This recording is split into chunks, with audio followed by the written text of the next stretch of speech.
오늘 하나님께서 우리에게 허락하여 주신 말씀은 신약성경 누가복음 10장 1절에서 3절의 말씀입니다. 신약성경 누가복음 10장 1절에서 3절의 말씀입니다. 이제 제가 하나님의 말씀을 봉독해 드립니다.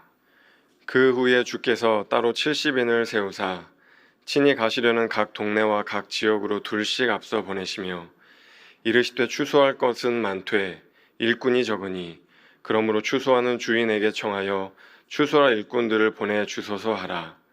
갈지어다 내가 너희를 보냄이 어린 양을 이리 가운데로 보냄과 같도다. 아멘.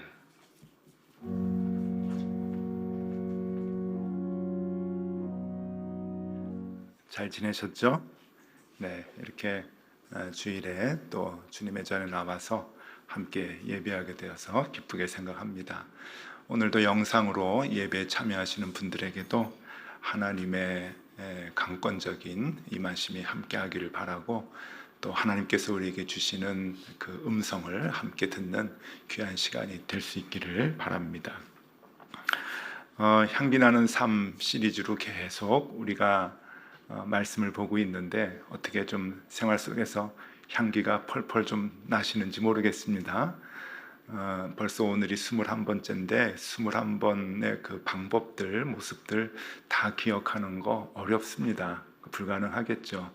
그저 한 주 한 주 주시는 말씀에 우리가 연습하면서 한 주 한 주 살아가면, 또 그것이 몸에 뵐 수 있도록 그렇게 살아가면 우리도 모르는 사이에 악취가 가시고 그리스도의 향기가 우리의 삶 속에서 풍겨나리라 여겨집니다. 오늘도 그 도전을 우리 함께 받으시면 좋겠습니다. 오늘은 예수님께서 70인 제자를 훈련시켜서 파송을 하는 모습을 보면서 이 70인 제자들을 통해서 어떠한 향기를 우리가 배울 수 있을까, 예수님의 마음을 통해서 어떻게 우리가 향기를 발할 수 있을까 같이 생각해 보도록 하겠습니다. 오늘 제목이 늑대와 싸워서 이기기인데, 이 설교 말씀을 다 듣고 난 뒤에는 정말 우리는 어린 양 같지만 늑대와 싸워서 반드시 이기는 저와 여러분들이 되면 참 좋겠습니다. 이기고 싶으시죠? 네, 그 방법을 오늘 알려드립니다. 예수님에게 있어서 70명의 제자는 아주 각별한 사이입니다. 예수님이 가버나움 그 들역에서 5,000명을 먹이실 때, 그러니까 보리떡 5개와 물고기 2마리로 5,000명 먹이셨을 때, 그때 몰려든 인파들, 예수님의 말씀을 사모하고 예수님이 좋아서 따라왔던 사람들, 수많은 사람들이 있죠. 또 예루살렘에 가셨을 때 병자들을 고치면 많은 무리들이 예수님을 쫓았습니다. 그런데 그렇게 예수님을 사모하고 쫓았던 사람들하고는 사뭇 다른 구별된 사람이 바로 70명의 제자들입니다. 왜냐하면 이들은 특수한 목적을 위해서 선택이 되었고 훈련받았고 그리고 파송되는 사람들이기 때문에 그렇습니다.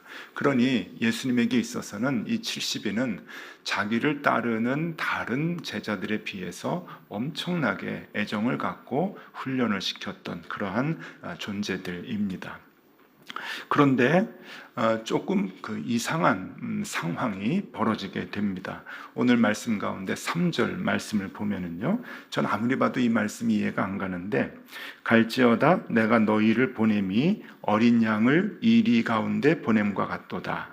여기 이리는 늑대를 얘기하는 그 또 다른 그 단어인데, 이리라는 말을 거진 쓰지 않습니다, 지금은. 그래서 오늘 설교에는 늑대라고 표현을 하겠습니다. 늑대가 조금 더 정확하고 더 우리의 심정적으로 더 확실하게 다가오는 것 같습니다. 이 어린 양을 늑대들 가운데 이제 보냈다라고 하는데, 이것은 보내서는 안 되는 관계죠. 먹이사슬로 생각해 보면은 어린 양을 늑대에게 보낸다. 여러분 생각해 보십시오. 먹이사슬 가운데 이 늑대는 최상위 계층인데, 이 어린 양은 늑대에게 있어서 밥 다름없죠. 그냥 사이좋게 지낼 수 있는 사이가 아닙니다. 그리고 적어도 싸워서 이길 수 있는 사이는 아니고요. 어미양 같으면은 모르겠습니다. 그냥 머리로 들이받는 신용이라도 한두 번 할 수 있지만 어미양이 아닌 어린 양은 더더욱 늑대에게는 상대가 되지 않는 존재입니다.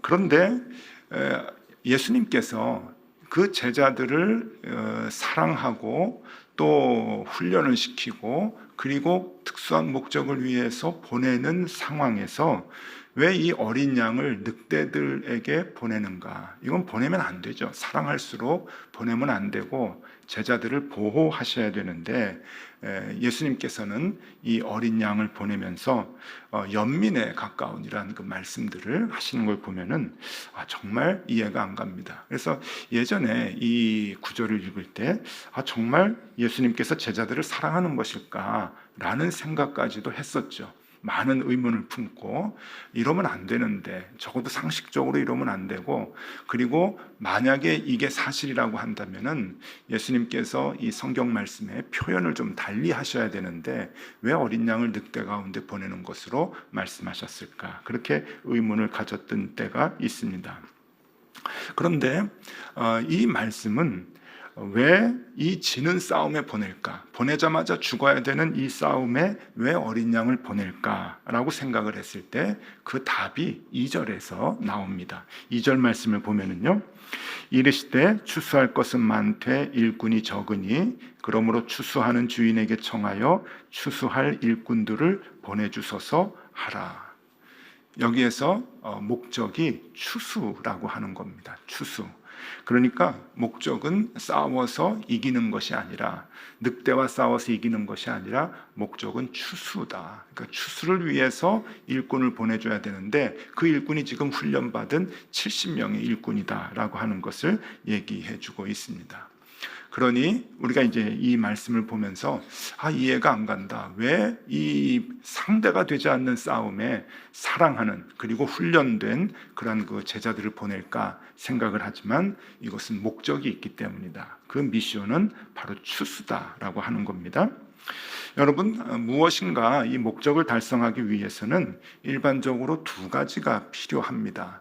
이 두 가지라고 하는 것은 거진 상식적인 건데 그것은 언제 할 것인가 라고 하는 시기의 문제와 누구에게 맡길 것인가 라고 하는 사람의 문제입니다. 이것은 우리 일상생활 속에서 기업을 운영을 하든지 그리고 정치적인 그 일을 하든지 수행하든지 또 전쟁을 하든지 모든 일에 있어서 이 두 가지는 매우 중요한 요소죠. 시기를 가장 정확하게 판단하는 것 그리고 누구에게 맡길 것인가 하는 것은 매우 중요합니다.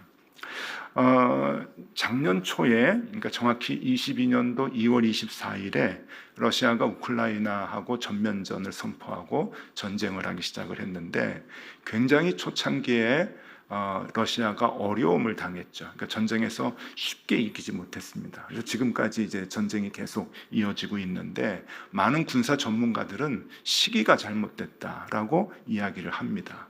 일단 그 겨울이 다 지나고 원래 러시아 군대가 이 추운 시기에 싸우는 게 이제 전문이지 않습니까? 근데 이 겨울이 다가고 봄이 오는 그 시기를 선택한 게 잘못됐다라고 하는 것이죠. 왜냐하면 이제 봄이 조금 되면서 그 넓은 그 우크라이나 그 농경지대가 다 그 언 땅이 이제 녹아가지고 진흙탕이 이제 된 거예요. 그러니까 탱크나 전차 같은 것이 지나가기가 어려울 정도로 대부대가 수송부대가 지나가기 어려울 정도로 진흙탕이 돼서 결국은 도로를 통해서 가게 되는데 도로를 통해서 가면은 이제 쉽게 이제 그 타겟이 되니까 그래서 많은 전투적 손실을 입게 된 것을 우리가 알고 있습니다. 그러니까 시기는 굉장히 중요한 것이죠. 여러분 하다못해 우리들도 결혼식이나 이사 날짜를 잡을 때 장마철에 잡는 사람들은 없습니다. 그러니까 시기가 언제가 좋은가 이사를 하는데 장마철은 빼야지 비가 오면 안 되지 다 그렇게 생각을 하고 시기를 정하는 것이죠. 사람도 역시 마찬가지입니다. 여러분 화성에 인간 그 기지를 만들기 위해서 탐사선을 먼저 보낸다고 할 때 누구를 태워서 보내야 되느냐? 아유, 우리 회사에 유능한 사원이 있습니다. 뭐든지 시켜만 주십시오 하고 잘하는 사람이 있는데 그 사람 태워서 보내면 뭐든지 잘할 겁니다. 태워 보낼 수 없습니다. 회사에서 일 잘한다고 화성 탐사선에 사람을 보낼 수 있는 건 아니죠. 누구를 보내야 되느냐라고 하는 것은 굉장히 중요한 일입니다. 거기에 굉장히 적합한 사람, 그 사람을 선택을 해서 보내야 미션이 이루어지는 것이죠. 자, 주님께서는 추수라고 하는 미션을 달성하기 위해서 시기와 사람이 중요한 것을 알고 계셨습니다. 그래서 주님께서도 70명을 훈련시켜서 이 추수를 하기 위해서, 그러니까 우리 쉽게 얘기하면 요즘 용어로 전도의 열매를 맺기 위해서 제자들을 파송을 하는데 그 시기가 언제인가, 그리고 누구에게 맡기는가 라고 하는 것을 생각을 해보면은 첫 번째 시기의 문제입니다. 시기에 대해서 우리가 좀 생각을 해보면은 오늘 우리가 읽은 이 말씀은 누가복음 10장의 말씀입니다. 10장에 들어오면서 1절, 2절, 3절부터 쭉 10절까지 이 제자들이 이제 보내는 모습의 말씀이 나오는데, 이 누가복음 10장 바로 전에 누가복음 9장의 말씀이 굉장히 중요합니다. 왜냐하면 그 시기를 얘기해주고 있는 장이기 때문입니다. 누가복음 9장에는 어떤 사건이 나오냐면은 크게 두 가지의 사건이 나옵니다. 하나는 세례 요한이 목이 잘리는 사건이 나오죠. 그리고 또 하나는 예수님께서 이제 그 변화산에서 있으셨을 때 제자들이 엘리야 같습니다, 모세 같습니다, 막 이렇게 이제 표현을 했을 때 예수님께서 뭐라고 이제 하셨는가 하면은 자신의 고난 받으심과 죽으심을 예고하는 말씀을 하십니다. 자, 세례 요한이 죽는 장면부터 좀 보면은요, 누가복음 9장 9절 말씀입니다. 이때 상황은 지금 그 헤롯 궁에 무슨 소문이 도냐면은 예수라는 사람 주변에 인간들이 막 몰려갑니다. 그를 막 이렇게 높이고 그 중심으로 사람들이 모이게 되는데 가만 놔두면 이것도 큰일 나겠습니다 라고 지금 소문이 헤롯 왕에게 들렸을 때 헤롯 왕이 이제 그것을 이제 듣고서는 이런 얘기를 합니다. 누가복음 9장 9절에 헤롯이 이르되 요한은 내가 목을 베었거늘, 내가 목을 뱄는데 요한을 사람들이 많이 따라다녀가지고 요한 내가 목을 쳐가지고 뵀는데 이제 이런 일이 들리니 이 사람이 누군가 하며 그를 보고자 하더라. 그러니까 예수를 찾았다고 하는 거예요. 요한은 내가 목을 딱 쳤어. 근데 예수는 또 뭐야? 예수 데리고 와봐. 지금 그런 이제 얘기죠. 주목해서 보고 잡으려고 하는 상황이다 하는 겁니다. 또 누가복음 9장 22절 23절 예수님께서 그 상황 가운데서 제자들에게 이렇게 말씀하십니다. 이르시되 인자가 많은 고난을 받고 장로들과 대제사장들과 서기관들에게 버림받아 죽임을 당하고 제3일에 살아나야 하리라 하시고, 또 무리에게 이르시되 아무든지 나를 따라오려거든 자기를 부인하고 날마다 제 십자가를 지고 나를 따를 것이니라. 아주 중요한 말씀을 하시죠. 나 이제 죽는다 하는 겁니다. 나 이제 고난을 많이 받고 십자가에서 죽는다. 그러니 너희들도 나를 따라오려거든 십자가를 져야 된다라고 하는, 제자들은 그 당시 이해 못했지만 아주 심오한 말씀을 제자들에게 합니다. 자, 이렇게 누가복음 9장의 상황은, 즉 9장과 10장 같은 상황인데 그 시기는 헤롯 왕이 화가 나가지고 요한을 죽이고 난 뒤에 다시 사람들이 쫓아다니는 예수라고 하는 사람을 잡아서 죽이려고 하는 시대였고, 그리고 예수님께서는 그 상황을 알고 나가 이제 곧 죽는다라고 하는 것을 제자들에게 얘기하셨던 시기입니다. 너희들도 나를 따라서 십자가를 져야 한다. 사회적으로는 굉장히 혼란스럽고 예수를 따르는 자들의 탄압이 최고조로 있었던 시대였고, 또 세례 요한 다음으로 예수님이 그 타깃이 되어서 이제 잡혀야 하는 상황의 시기입니다. 그러니 요한과 예수님을 따르는 모든 사람들까지 위험에 처하는 그러한 핍박의 시대, 그 시기가 바로 지금 이 시기라고 하는 겁니다. 그런데 이상하게도 예수님은 그때가 추수하기 최적의 시기라고 말씀을 하십니다. 정신 나간 분 아닐까요? 편안할 때 보내야죠. 그래, 너희들 가가지고 마음껏 복음 전해라. 그 사람들 붙잡고, 그리고 예수님은 전해라. 하나님의 나라의 복음을 전해라. 그래도 열매들이 있을까 말까 하는데, 지금 이런 시기에 훈련된 사랑하는 제자들을 둘씩 짝지어 보낸다고 하면 정신 나간 분이죠. 그런데 예수님은 이 시기가 가장 적절한 때라고, 미션을 이루기 위해서 가장 적절한 때라고 지금 얘기하고 계십니다. 자, 두 번째 생각할 것은 사람입니다. 사람. 그럼 누구에게 이 일을 맡기는가? 물론 제자들에게 이제 맡기죠. 제자들에게 맡기는데 그 제자들의 특성, 그 제자들의 속성이 누구인가? 예수님은 얘기하시기를 어린 양 같다 그랬어요. 어린 양. 물론 이제 예수님도 어린 양이라고 하는 자신의 그 정체성을 동물로 표현할 때 어린 양이라고 하는데, 이 어린 양을 늑대들에게 보낸다라고 얘기하면서 제자들에게도 어린 양이라고 하는 표현을 쓰셨습니다. 여러분, 늑대들이 가득한 곳에 누구를 보내야 싸움에서 이길 수 있을까요? 적어도 사자, 그리고 호랭이, 뭐 이 정도는 보내야 싸워서 늑대들을 제압을 하겠죠. 여러분, 늑대들도 때로 달려붙으면 사자 한 마리 감당하기 쉽지 않을 겁니다. 간혹 이제 영상들을 보면은요, 이 시베리아 이쪽에서도 큰 불곰 같은 이제 곰도 이 늑대들이 떼를 지어서 달려들면은 곰이 늑대들을 당해내지 못하더라고요. 그런데 이 사자나 호랑이쯤 되고, 그것도 둘 아니고 셋, 넷씩 같이 보내야 이길 수 있는 그 싸움을 어떻게 어린 양이 그 싸움을 감당할 수 있겠는가 하는 거예요. 자, 근데 예수님은 가장 이 미션을 수행하기에 적절한 인물, 적절한 사람을 제자들 보내면서 어린 양으로 얘기를 합니다. 그러니까 열매 맺기에 추수하기에 제일 좋은 지금 인재는 바로 어린 양이다 라는 판단을 하셔서 그 어린 양을 보내고 있습니다.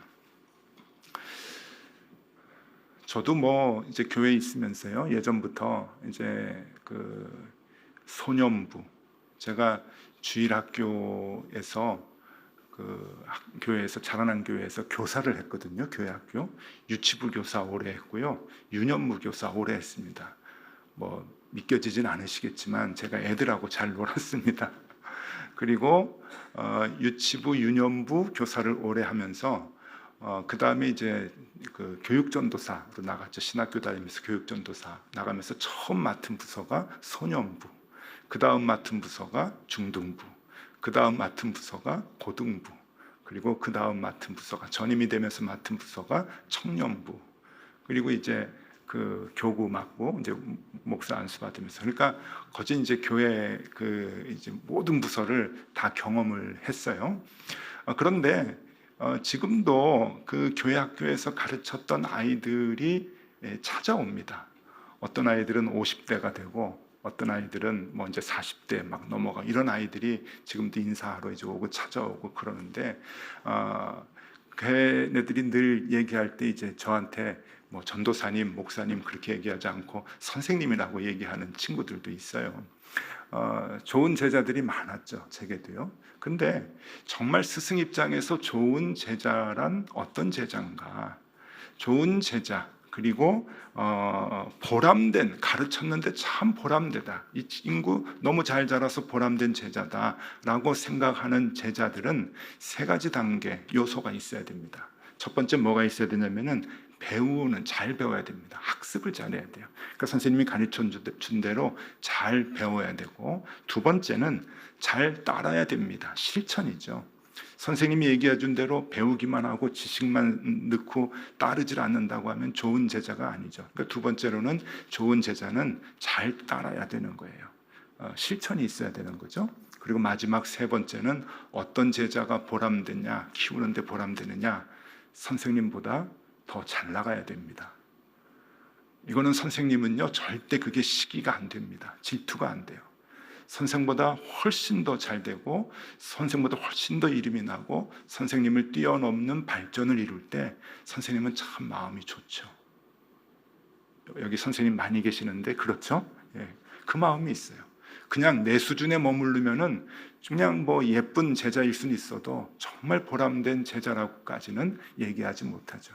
그러니까 이 제자들은요, 잘 배우고 그다음에 가르쳐준 대로 실천을 하고 그 다음에는 가르쳐준 선생님을 훌쩍 뛰어넘어서 발전하는 그러한 제자들이 정말 좋은 제자고 가르쳤을 때 참 보람되다, 그런 이제 마음이 있는데, 여러분 예수님 입장에서 생각해 보세요. 예수님은 그 제자들을 많이 훈련시키고 그렇게 가르쳤을 때 어떤 제자들이 예수님에게 있어서 보람된 제자일까요?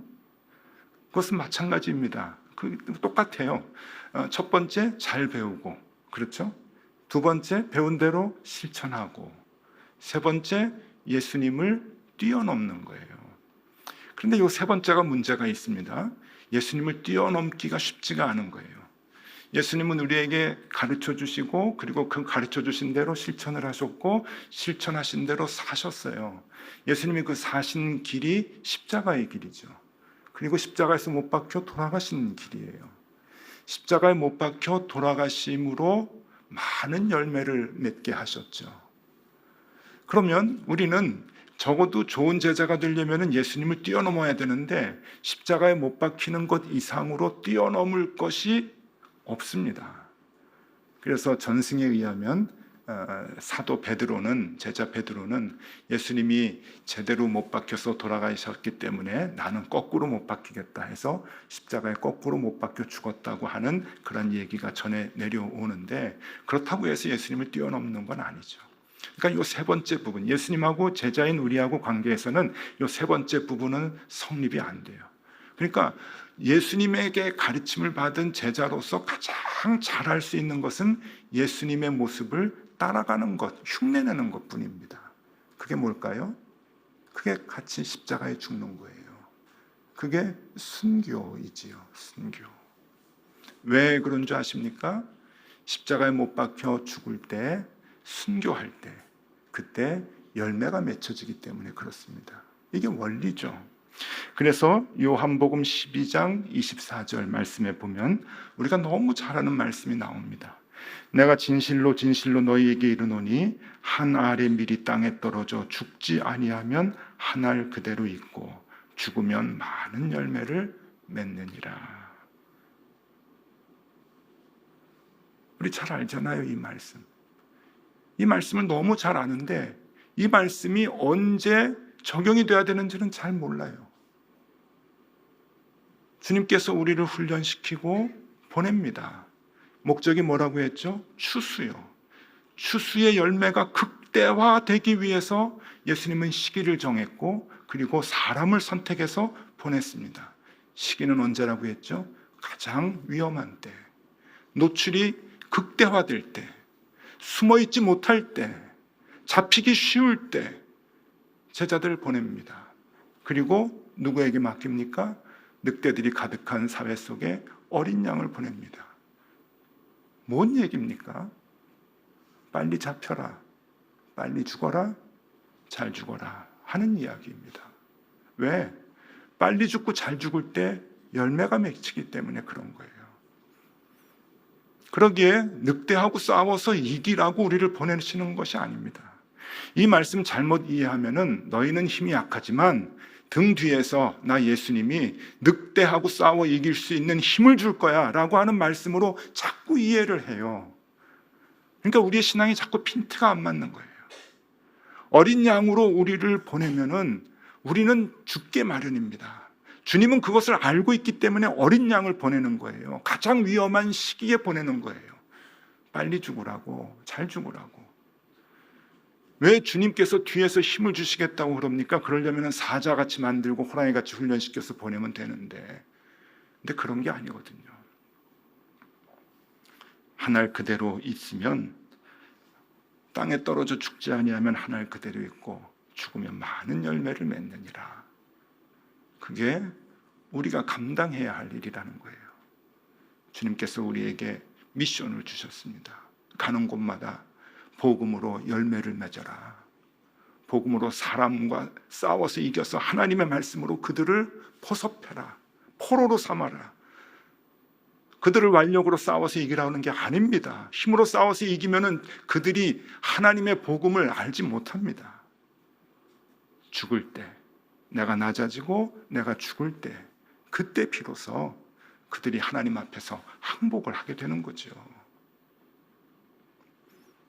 단언컨대 여러분, 이 방법 외에는 늑대를 이길 수 있는 방법이 없습니다. 없어요.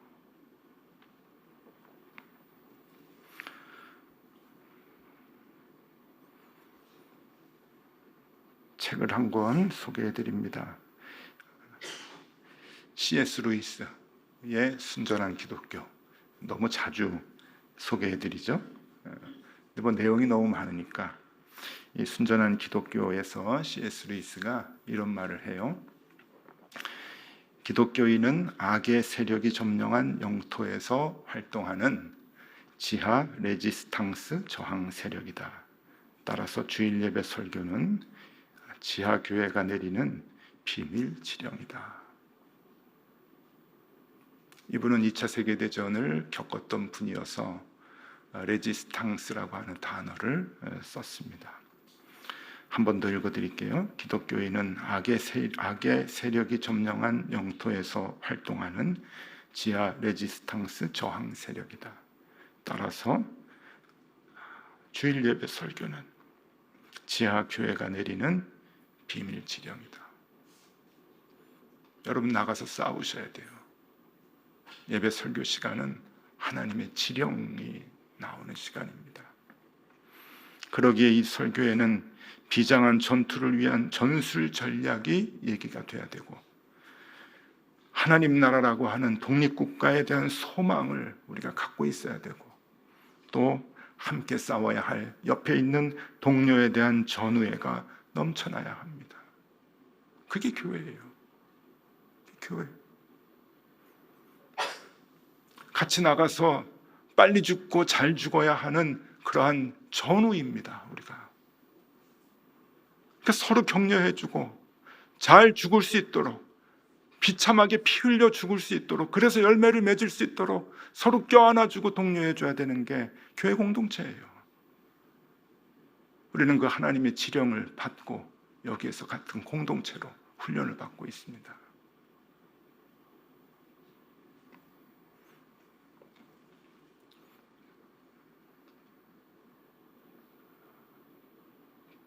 군대 얘기하면 여자분들이 싫어한다 그러는데, 군대 얘기 좀 드리면은요, 군대에서 무슨 일하다가 뭐라 그러죠? 그 밖에 나가서 삽질하다가 농부들 도와주고 뭐 그러다가 이제 다치거나 또 죽는 경우가 있어요. 심한 노동을 하다가 이제 그런 것들을 뭐라고 하냐면은 비전투 손실이라고 얘기합니다. 또 동료들끼리 싸우다가 기분 나빠가지고 총질도 하고 막 그러는 경우도 있거든요. 그래서 전투력을 상실할 때 그것을 비전투 손실이라 그렇게 얘기를 하는데, 여러분 우리 교회에 비전투 손실이 너무 많아요. 지금 그럴 때가 아니거든요. 나가서 싸워서 바로바로 막 그냥 처절하게 죽어야 되는 그런 상황에서 우리가 서로 격려해주고 독려해주고 일으켜 세워주고 나가서 잘 싸우라고 함께 전우회가 불태야 되는데, 그리고 함께 잘 죽는 방법을 얘기하는 이 전술과 전략을 얘기해야 되는 이 곳에서 비전투 손실이 많으면 안 되죠.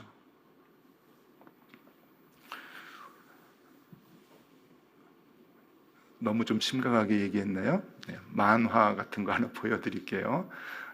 한번 그림 한번 보세요. 저게 이제 참 의미가 있어서 여러분들에게 소개해 드리는데, 하나님은 아래로 성장을 재신다라고 하는 거예요. 세상 기준하고 다른 거죠. 세상은 누가 크냐 하면은 어깨를 쭉 펴고 내가 힘이 있지라고 자랑하는 사람들, 남보다 돈도 많이 갖고 힘도 세고 한 사람이 크지만 하나님이 우리의 성장의 기준을 재실 때는 낮아지는 사람, 해마다 예수 믿은 지 오래되고 해마다 성숙해지고 해서 더 낮아지고 더 겸손하고 더 남들을 사랑하고 용서하고 하는 사람을 하나님은 걷구나, 성장했구나. 그리고 저 밑바닥에서 남들을 살리려고 하고 조건 없이 사랑하고 다 포용해주고 내가 먼저 죽으려고 하는 그 사람을 보내는 거예요. 왜? 훈련이 제일 잘 돼 있기 때문에. 그 훈련이 잘 돼 있는 사람을 주님께서는 네가 어린 양이구나, 가라. 왜? 그가 추수할 일꾼이기 때문에 그런 거예요. 여러분, 잊어버리지 맙시다. 잊어버리지 맙시다. 교회가 뭡니까? 교회 공동체가 뭡니까? 이거 아무것도 아니에요. 그냥 하나님 훅 불면 하루아침에 다 흩어져요. 높은 뜻 덕소교회 유명해졌다고 여러분 의심될 거 없어요. 아무것도 아닙니다. 우리가 하나님께서 우리에게 부여해 주신 그 미션 감당하기 위해서 훈련받지 못하고 우리가 정예 군인이 되기 위해서 낮아지지 못한다고 한다면 여러분, 우리도 쓸모없는 교회가 되는 거죠. 아무짝에 쓸모없는, 그저 세상에 나가서 늑대들과 타협하고 늑대들 속에서 나오는 부스러기 주워 먹으려고, 더 많이 먹으려고 기도하는 그러한 신앙으로 전략하고 말 겁니다. 그러면 안 되죠. 하나님 앞에서 우리가 이 미션 잘 감당하기 위해서 더 낮아지고 더 훈련받아서 잘 죽기 위해서 애쓰는 저 여러분들이 다 되실 수 있기를 바랍니다. 기도하겠습니다. 하나님 아버지, 우리는 세상과 싸우기 위해 훈련받고 있는 주님의 군사들입니다. 추수를 한 사람이라도 더 하기 위해서 부름받은 주님의 제자들입니다. 늑대와 싸워 이기는 방법은 빨리 죽고 잘 죽는 길밖에 없습니다. 오늘도 이 전투력으로 모든 악의 세력들을 이기게 하여 주시옵소서. 내가 땅에 떨어져 죽음으로 많은 열매를 얻게 하여 주시옵소서.